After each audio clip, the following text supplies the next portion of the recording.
Hello दोस्तों, welcome back. एक बार फिर से स्वागत है मेरे यूट्यूब चैनल मर्जाना ट्रैवलर की एक और वीडियो में। उम्मीद करता हूँ आप सब अपने घरों में ठीक ठाक होंगे और आप सबके प्यार और दुआ की वजह से हम सब भी ठीक ठाक हैं। आज की जो मैं वीडियो लेके आया हूँ उसमें मैं आपके साथ एक ऐसी न्यूज़ शेयर करने जा रहा हूँ जो अब बिल्कुल लेटेस्ट है। आई थिंक 2 दिन पहले की न्यूज़ है। उसमें कुछ माइग्रेंट इन्वॉल्व हैं, पर न्यूज़ है क्राइम से रिलेटेड। तो पूरी खबर के बारे में विस्तार से बात करेंगे, तो वीडियो को एंड तक जरूर देखना। चलिए स्टार्ट करते हैं। पहले तो आप लोग सोच रहे होंगे भी मैं जब भी कोई न्यूज़ लेके आता हूँ हमेशा कोई सैड न्यूज़ ही लेके आता हूँ, कोई क्राइम से रिलेटेड न्यूज़ लेके आता हूँ। कहीं किसी ने मर्डर कर दिया, कोई चोरी कर ली, कोई एक हो गया, वो हो गया। पर मैं क्या करूं, मुझे लगता है भी ये मेरा एक फर्ज बनता है भी आप लोगों को एक अच्छी, एक बहुत ब्यूटीफुल सीनरी के साथ, जो न्यूजीलैंड को सब सोच के आते हैं भी हाँ है वो है, उसके साथ साथ जो अभी चल रहा है, जो न्यूज में आता है, जो जो मुझे लगता है जिसमें स्पेशली माइग्रेंट इन्वॉल्व होते हैं, क्योंकि हम सब लोग माइग्रेंट हैं। तो मैं उस चीज के बारे में भी थोड़ा सा एक ना लाइट डालना चाहता भी हाँ ये चीजें भी हो रही हैं। अगर ऐसी हैं वो अलग बात है, ये बहुत कम मतलब 1% हो रही हैं, पर सुंदरता, जो अच्छी चीजें हैं, बाकी सारी चीजें हैं वो बहुत ज्यादा हैं। तो हम इसको इग्नोर भी कर सकते हैं, पर सिर्फ जस्ट बिकॉज आपको अवेयर करने के लिए, आप लोगों को पता हो भी हाँ ऐसा भी होता है। ऐसा नहीं है भी ये कंट्री 100% क्राइम फ्री है, नहीं है। हालांकि जब से मैं लोगों से बात करता हूँ, जो पुराने लोग रहते हैं, वो उनका कहना यह भी ये क्राइम रेट धीरे धीरे धीरे बढ़ रहा है। हालांकि उतना नहीं बढ़ा भी हम लोग इसको यूएसए या कनाडा से कंपेयर कर लें, पर हाँ जब हम पीछे मुड़ के देखते हैं तो उनके हिसाब से अभी बढ़ा है। तो एनीवे हम लोग पूरे न्यूज की बात करते हैं भी पूरी खबर क्या है। आप लोगों को पता है भी यहाँ पे ना marijuana मतलब आप मान लो कैनबिस या भांग अपने मुझे ना पंजाबी च भंग कहते हैं, ते हिंदी में भांग है ना, वो यहाँ पे इलीगल है। हालांकि कुछ टाइम पहले, आई थिंक कुछ साल पहले, यहाँ पे रेफरेंडम हुआ था। रेफरेंडम मतलब क्या होता है भी, वो सरकार आपको सीधा बोलती है भी भाई अगर आपको marijuana को या भांग को लीगल करना है तो वोट डाल दीजिए, नहीं करना तो इसमें वोट डाल दीजिए। मतलब हाँ या ना में आप अपना फैसला बताओ। तो आई थिंक 3 या 4% से, आई थिंक 53% या 55% लोगों ने बोला भी इलीगल ही रहने दो, इसको लीगल ना करो, और 46 के आसपास ने बोल दिया भी इसको लीगल करो। तो जस्ट बिकॉज भी परसेंटेज कम थी, वो हार गए, तो इसलिए अभी वो इलीगल है। इन केस उनकी वोटेज, इनकी परसेंटेज ज्यादा होती भी, 53% या 55% बोल देते भी marijuana को लीगल करो, तो ये लीगल हो जाता है यहाँ पे। मतलब यहाँ पे सीधा डायरेक्टली लोगों की सुनी जाती है भी वो क्या कहना चाहते हैं। जो रेफरेंडम होता है यहाँ पे किसी भी चीज के रिगार्डिंग, है ना, जैसे मैंने भी बताया भी ये marijuana है या जो भांग है ये यहाँ पे इलीगल है। तो अभी जो न्यूज आई है वो क्या हुआ, यहाँ पे एक जगह है, वहां पे हुआ क्या, पुलिस को पहले से कुछ ना कुछ तो शक था। तो उसने क्या किया, पुलिस सर्च वारंट ले गई। कितने सर्च वारंट ले गई उस जगह के लिए, मतलब आसपास, क्योंकि यहाँ पे हर जगह के लिए सर्च वारंट चाहिए ना भी, अगर आपको घर देखना है, उसका गहरा मतलब हर चीज के लिए। तो 53 सर्च वारंट के साथ उन्होंने कई जगह पे छापे मारे। आप हैरान हो जाओगे सुन के, छापों में उनको क्या मिला। छापों में उनको मिला 10 किलो भांग, जो उसको सुखा के, जिसका मतलब बिल्कुल पैक कर रखा था। 10 किलो, ग्रामों में बात नहीं हो रही, 10 किलो। उसके अलावा $1 लाख कैश। ठीक है जी, सिर्फ इतना ही नहीं, उसके अलावा लगभग 6500 से 7000 के आसपास marijuana के, भांग के उनको पौधे भी मिले वहां पे, जो जिसकी वो प्रॉपर खेती कर रहे थे। वहां पे कल्टीवेशन हो रहा था, मतलब वो लगा के, उसको तोड़ के, सुखा के, उसको पैकिंग करके उसको बेचते थे।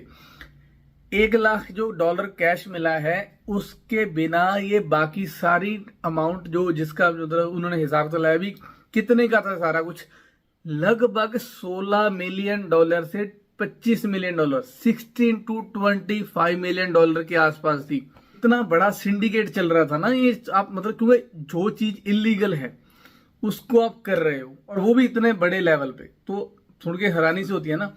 तो अब हुआ क्या, ये सारा कुछ हो गया, जब पकड़े गए तो अरेस्ट हो गई, सारा कुछ हो गया। अब पुलिस की कार्रवाई देखो, जो चीज मेरी फेवरेट है, फेवरेट मतलब क्योंकि अपने क्या होता है, अपना चाहे छोटा सा भी अपने में कोई भी क्राइम है, छोटा बड़ा कोई भी, उस पर केस चलता है 10-10 साल, 15-15 साल, उसका डिसीजन नहीं आता। उनको पकड़ा, पता चला गया भी ये सीन है, ये। अब उसमें से उन्होंने 12 लोगों को ना डिपोर्ट कर दिया। 12 लोगों को जो डिपोर्ट किया उसमें से 9 लोग ऐसे थे जो पहले से ही अनलॉफुली रह रहे थे। अनलॉफुली मतलब जो इलीगल थे यहाँ पे, इलीगल, उनके पास कोई डॉक्यूमेंट नहीं था, कोई right to live in New Zealand, कोई उसके पास डॉक्यूमेंट नहीं था, किसी भी तरह का वीजा नहीं था। 9 लोग तो वैसे थे, तो उनको तो डिपोर्ट कर ही दिया क्राइम के साथ, मतलब बैन के साथ भी, भाई वापिस मत आ सकते, भी वापिस मत आना, आ ही नहीं सकते वो। 3 लोग दूसरे थे, वो मतलब उनके पास वीजा था प्रॉपर। अब कौन सा वीजा था, तो मोस्ट प्रोबेबली उनके पास कोई वैलिड वीजा था, तो वैलिड वीजा वालों को 3 लोगों को डिपोर्ट कर दिया। 14 लोगों के खिलाफ ये डिपोर्टेशन की अभी इन्वेस्टिगेशन चल रही है, तो उम्मीद है भी उनके खिलाफ 14 नहीं तो कम से कम 5-7 जितने भी होंगे और डिपोर्ट होंगे। कितने, आई थिंक 10 से 12 लोगों को अरेस्ट कर लिया गया है। तो सीन क्या है भी, ये इतना बड़ा सारा स्कैम अभी बस्ट हुआ है, और अभी ये उन्होंने, पुलिस ने जितनी भी वो स्टेटमेंट दी है उसके हिसाब से उन्होंने साफ साफ बोला भी भाई अभी ये इन्वेस्टिगेशन रुकेगी नहीं। ये इनके जितने भी लिंक थे, मतलब कहीं ना कहीं तो ये सप्लाई करते होंगे, कहीं ना कहीं हिसाब का कोई ना कोई तो मार्केट होगी ना इनकी भी। तो हम इस चीज को आगे बढ़ाएंगे, देखेंगे भी ये कहाँ जा रहे हैं, कितनी इनकी लंबी चेन है, सबको पकड़ेंगे। इसमें जो मैं माइग्रेंट की बात कर रहा था, मोस्टली इसमें से वियतनाम वाले थे। वो पूरी न्यूज का लिंक मैं इसमें दे भी दूंगा आपके, आप मेरी डिस्क्रिप्शन में देख लेना।